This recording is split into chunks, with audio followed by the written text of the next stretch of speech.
السلام علیکم ورحمۃ اللہ تعالی وبرکاتہ۔ جی آج کا ہمارا سبق حروف تہجی میں سے صرف 3 حرفوں پر ہوگا۔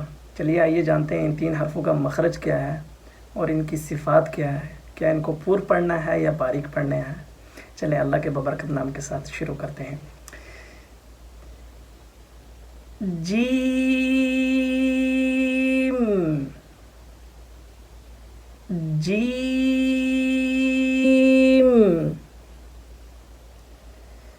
جیم۔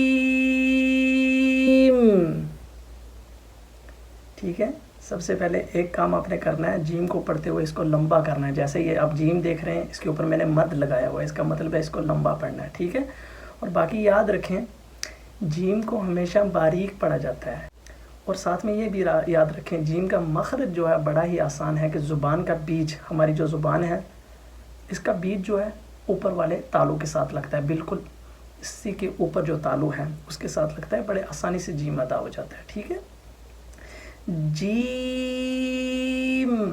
چلیے آگے چلتے ہیں۔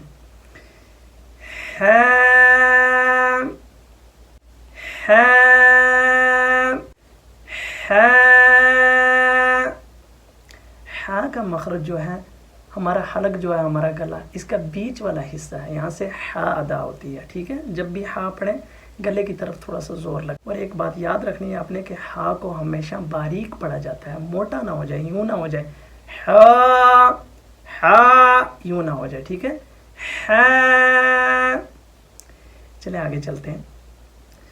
خو خو خو۔ خا کا مخرج جو ہے ہمارے گلے کا اوپر والا حصہ، جو منہ کی طرف والا حصہ ہے۔